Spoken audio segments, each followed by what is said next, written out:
Oh my gosh, thank you for being here. You are here in East Tennessee, spreading a very important message. And Katy, we are just so honored to have you. And thanks for being here. Thank you for having me. Talk about your reason for being in Knoxville today. So last March 27th, our daughter Evelyn was a victim in the Covenant School shooting.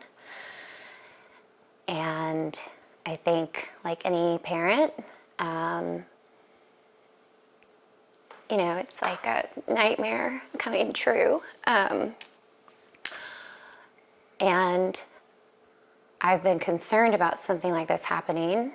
I think, again, as we all probably feel when we hear the news, hear about mass shootings, hear about firearm violence in general. And here I am. So our lives have been changed, and we have a new mission in life. We don't want other families to be experiencing this. So I joined in with an organization early on called Voices for a Safer Tennessee, and we are working to just bring people together and talk about firearm safety, responsibility, and how we can all work together for that. So you've turned tragedy into something that can really make a difference in our state. And you are working on this tirelessly all the time. You were at the Capitol. Just give me a day-to-day of what this advocacy work is like. So this is our, first full session as a formal organization.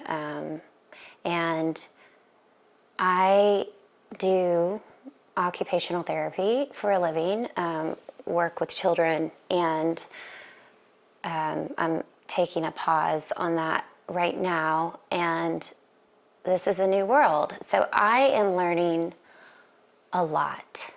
I think from afar, I think what happens down at our Capitol can feel overwhelming and can almost feel like an uninviting place to go, but I recommend everyone go. And just experience it for Just experience themselves. it. There's so much to learn, and I've learned so much about the process, and there's a lot that goes on, and there are so many steps to take. There are so many, committee meetings. Something that I am so appreciative of are individual meetings. I feel like it's a way to try to build relationships. I think there is an element of conversation that we as a society need to come back to and try to meet each other at a common spot that we can build upon. And that's really been my focus when I'm down there.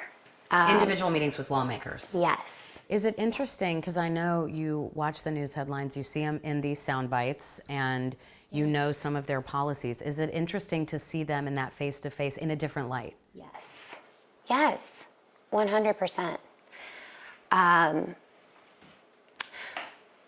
We live in a very polarizing society right now, too. I think there's layers of that, but we also have information in the palm of our hands right away, quickly, that can get emotions heightened so quickly. I'm trying to do my best to watch that, but also take things with a grain of salt. And when I go in and actually meet with individuals, again, it's very eye-opening, and we are having good conversation. Does that mean things are going to change right away?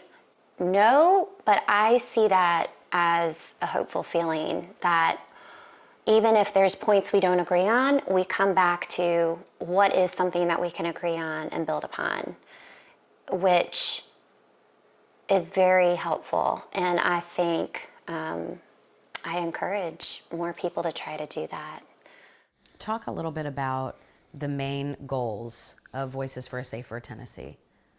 So the main goals are based off of some data-driven, very Tennessee-focused goals, where we're trying to work on 3 areas that we are hopeful can help with improving the safety of firearm ownership and responsibility. So those goals are improving our background check system and encouraging safe storage in cars and trucks. Tennessee is the #1 state for guns stolen out of vehicles. And then finding a way for a temporary transfer law, which is basically saying that a person that is a threat to themselves or others, how can we find a way to remove firearms from them temporarily, to hopefully stop something tragic from happening. Would you say that that one is the one you might be most passionate about?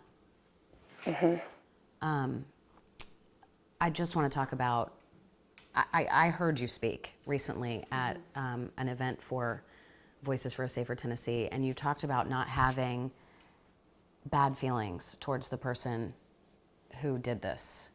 And I think that is so incredibly brave and inspiring to all, a message of forgiveness. How do you even do that?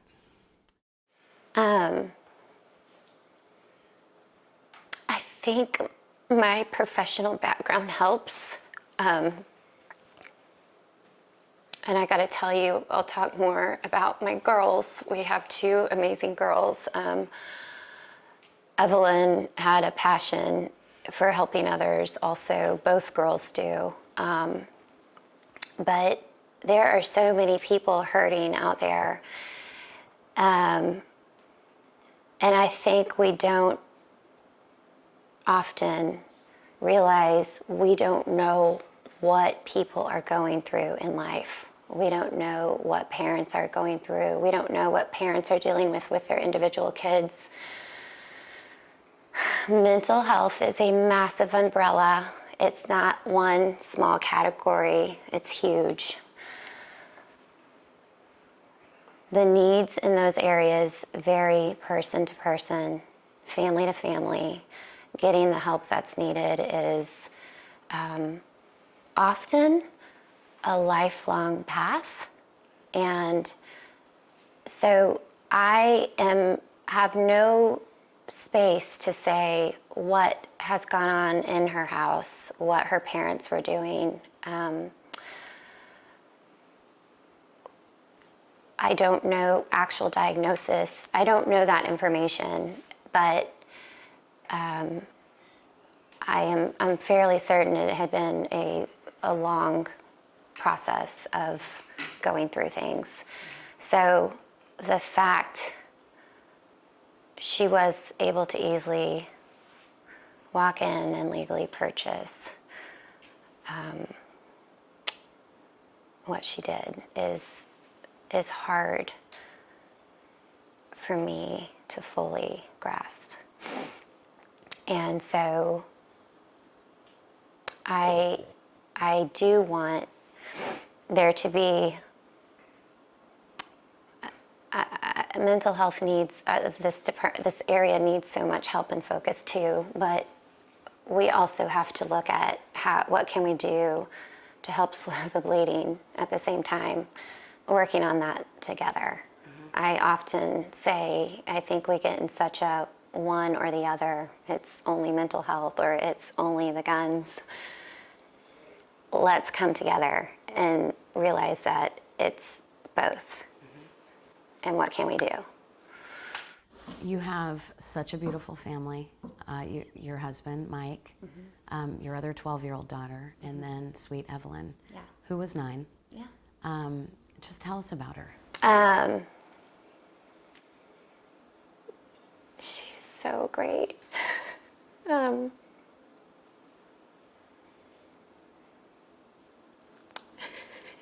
She was such a kind soul.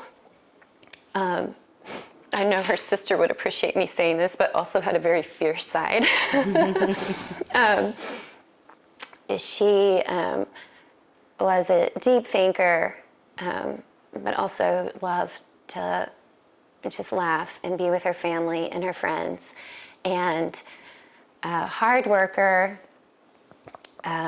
loved getting her projects done early. She came home March 1st, 2023, and went downstairs and got, a shoebox and a hot glue gun and crafts. And I was like, what are you doing, Ev?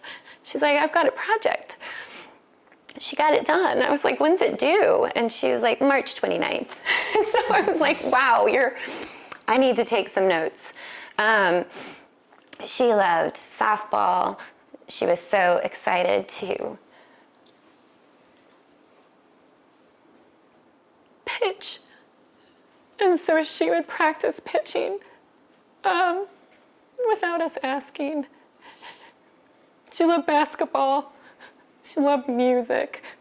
She actually had such a beautiful voice that she was starting to use more. Such a good faith. She had the deep faith that I knew was there, but it's been even more felt, which I'm so thankful for. And she wanted to read the Bible for her New Year's resolution last year, January 2023, and she made it through like Genesis 18 and was like, Mom, I don't know if I can do this. I was impressed though. I was like, honey, yeah.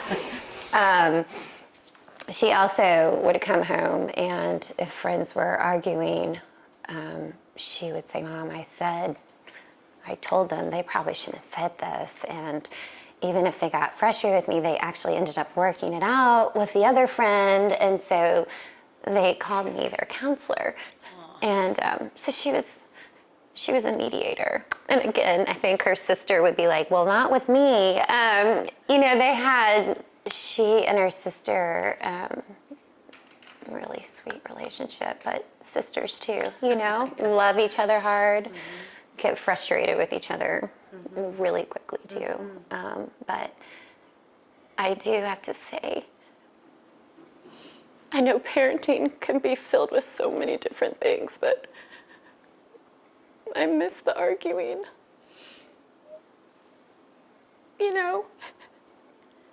I think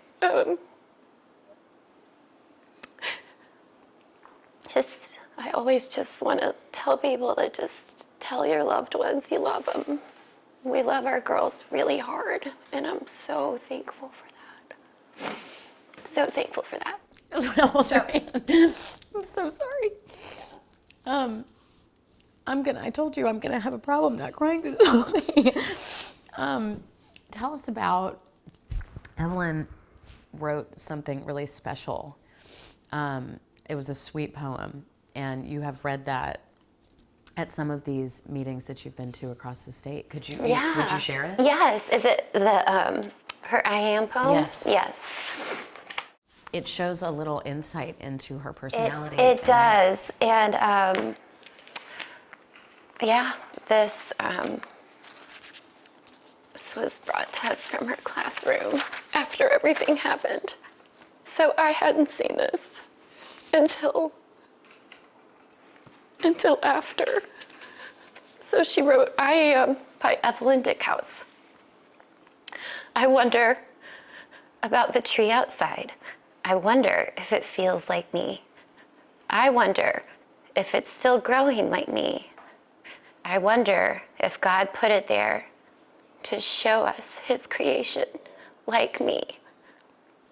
She writes, pause. I wonder. I go outside and I see God's creation in the tree. I see the big, beautiful green leaves on the tree. I see the many birds that are making nests for their eggs. I see the splitting branches. Pause. I am Evelyn. I believe I am God's creation like the tree. I believe God's story. I believe we should love one another like the birds making a nest. I believe in God. I believe. And then she has in parentheses, wait for applause. I think she was going to read this in front of her class. So she was making little notes. Do these words comfort you in a way? They do. Yeah. You know, this is something else I'll say. You know, we tuck our girls in every night. And I had a mom who has been through a similar situation, saying she tucked her child in still after everything happened. So we still tuck both of our girls in.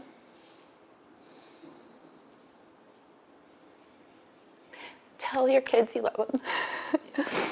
This does give me a sense of peace that, you know, for a while you don't think you'll ever be able to feel. And anyway,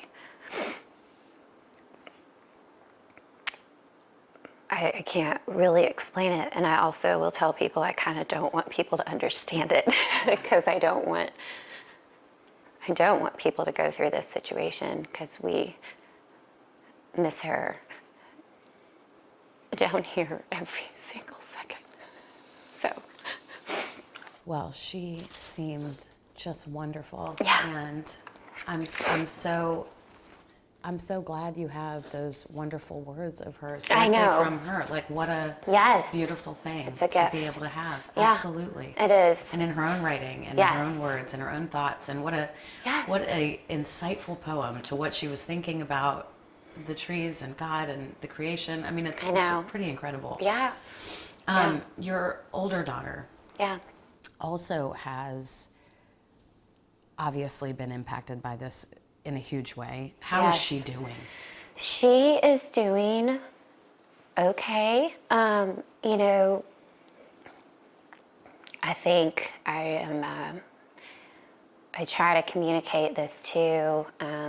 You know, even when talking to lawmakers, you know, the much larger effect this has on so many people, I think, can often not be quite understood. And so I'm saying this because she goes to counseling too, you know, like we all are getting counseling. I've never known so many young kids getting counseling now after what has happened at the Covenant School.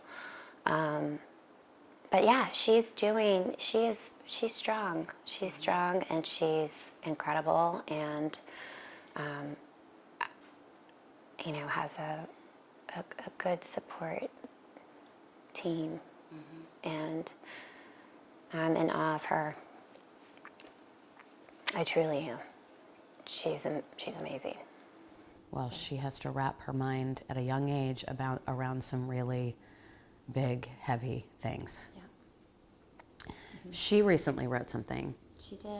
About hope that is so beautiful. Yes. And I think in so much darkness, I mean, we always say this, but in darkness there is light, and this proves it, I think. That she's come through something really hard and is still hanging on to hope. Yes, and I'm happy to share this, and I know I asked her if I could share this with people, and she said, sure, Mom, but it was actually, I got a message from her English teacher, and her English teacher was like, you know, Katie, has she shared this with you? And I was like, what? No, I haven't seen it. And I read it, and of course, just was flooded with emotions, and I think it's also a beautiful thing to share. So, please do. This is called Hope by our oldest daughter. I chose the word hope as my word to live by because it's so important. 2023 was an emotionally hard year for me and my family, but there's always hope. Hope that we will get through it. hope that she will come back. Hope is like a spark. It's brighter in the darkness. I had never paid much attention to hope until my life was covered in darkness. This darkness is suffocating, numbing, and hard. Then I found hope, and suddenly I realized that I am not alone, and that I am loved and surrounded. That little spark of hope cleared my mind and opened my heart. Without hope, life is a difficult journey. Finding hope is one of the hardest things on that journey. Then you find it. Not only is hope a shining light for everyone, but it also shines brighter in the darkness. Having both joy and hope in your life makes your life easier. Hope is joy. Hope is love. Hope is a shining light. And when did you write that? I think this was in January. And I'm assuming that also means a lot to you. That helps carry us. This is what gets me out of bed every day, is this feeling of hope, and we have to keep working for it. I mean, it's such a wise thought for such a young girl. Yes. Yes. Do you carry these things? This is Evelyn's Bible. Mm-hmm. Yep. Her journal. Yep. This is her Bible verse journal. This is her journal. I take these with me down to the Capitol every time. So something that, again,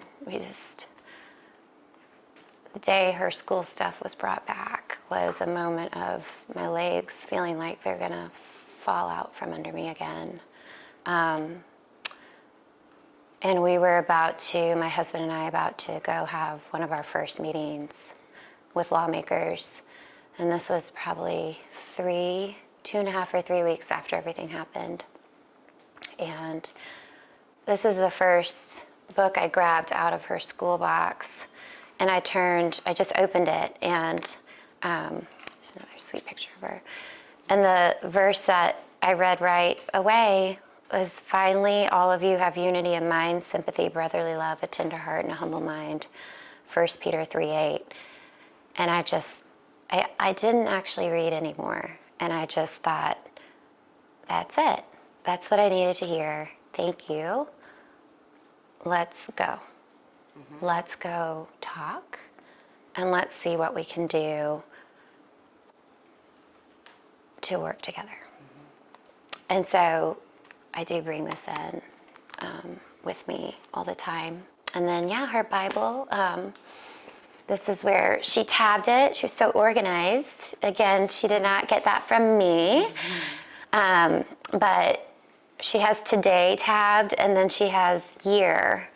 And she was actually underlining what she was reading, which I had no idea until later. But she underlined, I will make you, she underlined, God saw that what he had made and it was good, walked faithfully with God, Noah was a righteous man, walked faithfully with God. Noah found favor in the eyes of the Lord. She was really trying to take it in. I was so thankful for that. She underlined, I will make you into a great nation, and I will bless you. I will make your name great. You will be a blessing.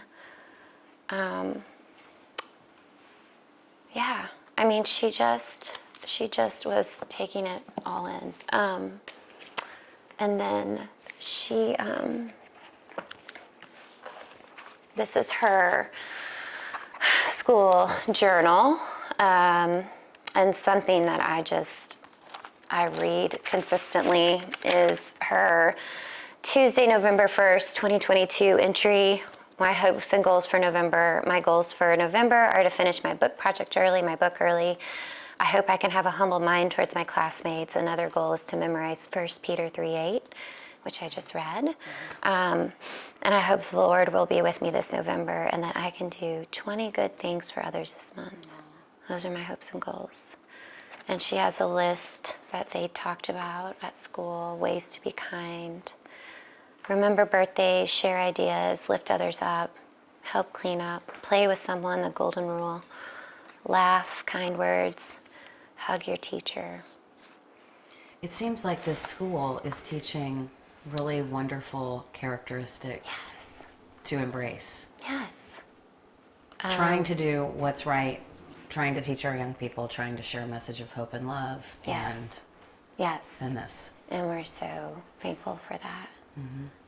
What do you, when you talk to Evelyn, what do you say to her? Oh, I talk to her all the time. Just what's going on in the day and... I talk to her all the time.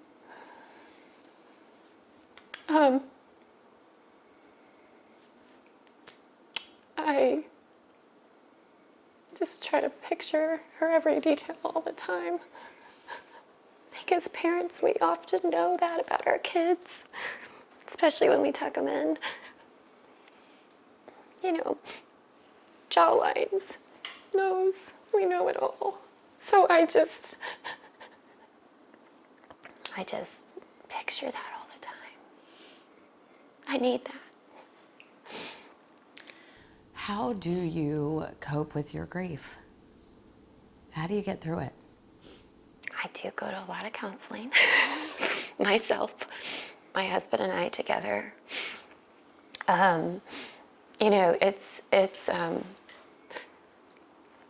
I will say, I mean, we are very thankful for such a loving, supportive family and such an incredible support system in our community. I'm in awe. I mean, I've had people say, are you moving? Are you going to leave Tennessee? Like, I don't, why, how can you stay here? And I just will look and I just am like, wait, what? No, we're not. That hasn't even crossed our mind because of what a beautiful community we live in. And I can't even tell you the ways people have been by our sides is, I feel like it is God's work. I mean, they're just, I feel like sent from above. And I say it all the time. It helps us feel her even more. So, yeah, I say it too. Our girls are what gets us out of bed too. I mean, we just really want to spread this message of there's things we can do to make things better. Mm-hmm. Let's talk about, you're now branching out. This started last year. Yes. Talk about the formation of it, how you got involved. Yes. So, again, I say this often, things after such a traumatic situation and people going through different tragedies, I probably have similar feelings where it's just like things feel fuzzy and you don't understand what's happening and can this be real? So when we were going to meet with lawmakers early on, I kept hearing about this organization, Voices for a Safer Tennessee, and I just had assumed they had already been established for a while. I just didn't know about them. And they were working on the Linking Arms campaign, and I just thought, wow, that is such a beautiful idea too. And so I started learning more, and then a really close friend of mine who has also been by our side and helped us through so much was starting to get, just kind of filling us in on things happening. And At the legislature. At the legislature. So it's somebody who's a friend who's politically active. Yeah, also with, different organizations and keeping us in the know. So anyway, we joined in with the Linking Arms, my husband and I. We were trying to kind of stay out of limelight. just to walk this careful balance. And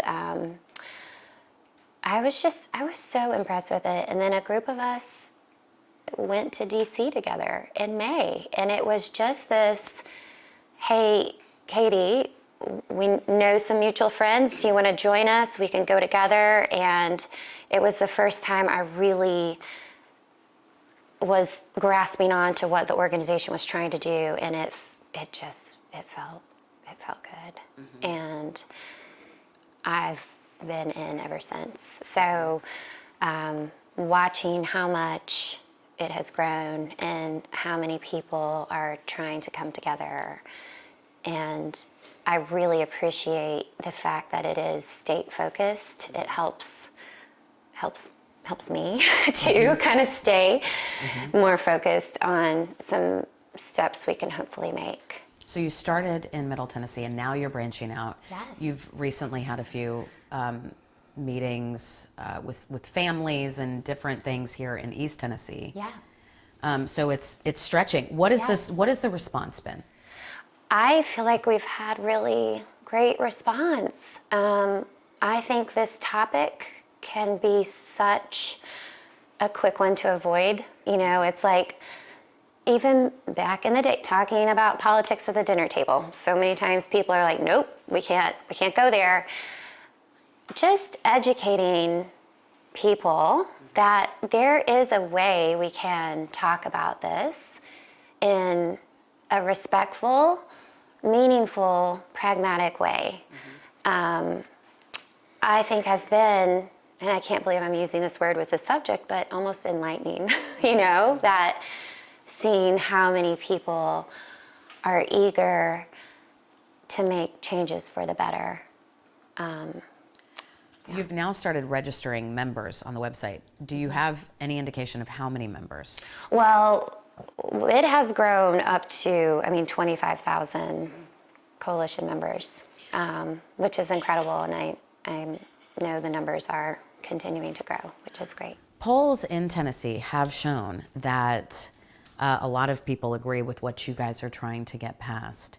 Does it frustrate you that lawmakers are so slow to change what they're doing?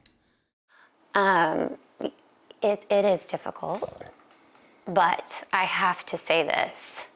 As I learn more about this process, I am also, and I say this during meetings, I'm learning too. Like, tell me why you might feel this way.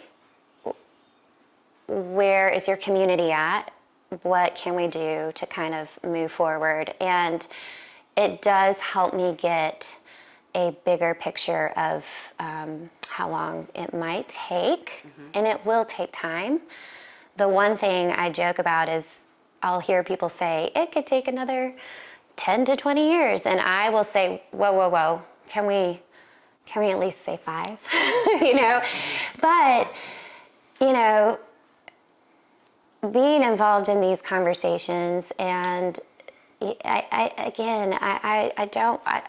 feel like being down at the Capitol has opened my eyes in so many ways. And just standing and observing and watching what's going on and going up and having meetings, you know, it's all been very, very eye-opening. And I am trying to learn this respect for the process. But with that being said, of course I feel a sense of urgency and need, and how can we do this? But I also know conversations are more apt to happen in a respectful manner if we can kind of work towards that. But I also get, I've said this, people that are struggling too, like that want just change right now and are so frantic. I understand that too. I really do. I do, you know. I think we have to just kind of find this, again, meet in the middle to work together. And it is a meeting in the middle effort. This It is is. Republicans and Democrats It is. alike that are involved in this. Yes. Yes. And have you gotten meetings with and support from both Republicans and Democrats who are actually in leadership positions? Yes. Okay. Yes. And, you know, again, we need a strong presence down there. So we continue to encourage voices to be used and heard.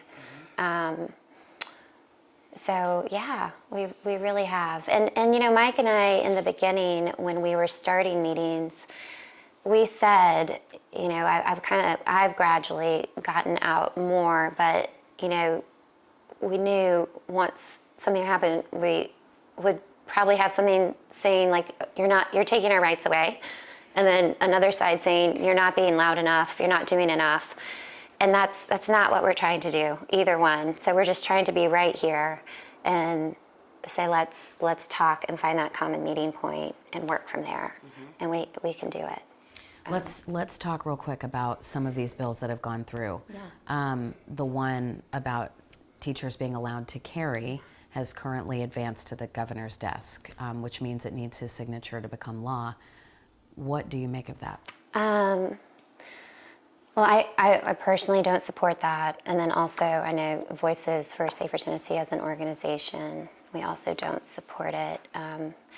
Any bill that is proposing guns in a gun-free zone, there's just the data out there that shows that is not going to improve our safety. With that being said, there are guardrails added to this bill that actually bring it back to a local level of government.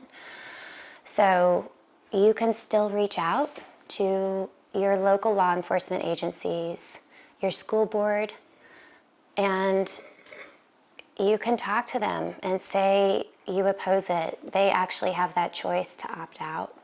I think some districts are already making that statement. And Safer Tennessee will continue to encourage people to do that and hopefully help with some guidelines on how to go about that also. With that being said too, I just want to give thanks and praise to the incredibly well-trained Metro Police Department who went in so quickly during the Covenant shooting. I mean, I know you've seen the video. I think I think the entire country has looked at that as an example on how to handle something like this. And we're so thankful for that. And the teachers who are there to educate, guide, and love our children who were doing whatever they could to try to save more lives, as much as we are so devastated and living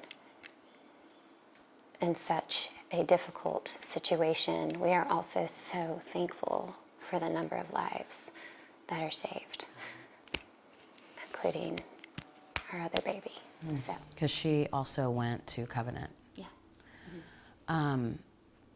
Talk about y'all did have something that you were excited about that did not advance, the bill about open carry of long guns.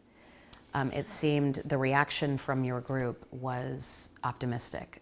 Yes, yeah. You know, with this whole process, something that I feel like the organization has communicated well, if you get on the website or follow Instagram, you know, we know,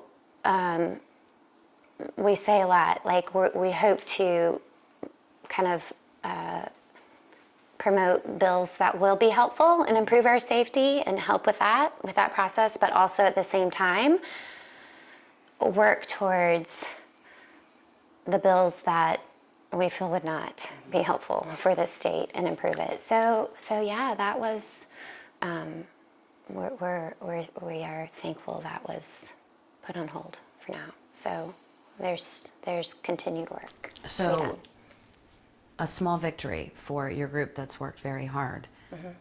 Do you feel like your daughter would be very proud of you looking down right now? Yeah. She's always by my side. I look up to both our girls, so I hope she's looking up to me too. I just want our kids to, all kids, to feel safe and not have these added fears that kind of continue to develop. So I know we can do better as a state, and I think a lot of us feel that way. And there's a lot of good people out there. There's so many people that want to see change for the better. Thank you for being here. Thank you. I told you I was going to Thank you. Thank you so much for having me. Thinking about you. Sorry. You're incredibly brave.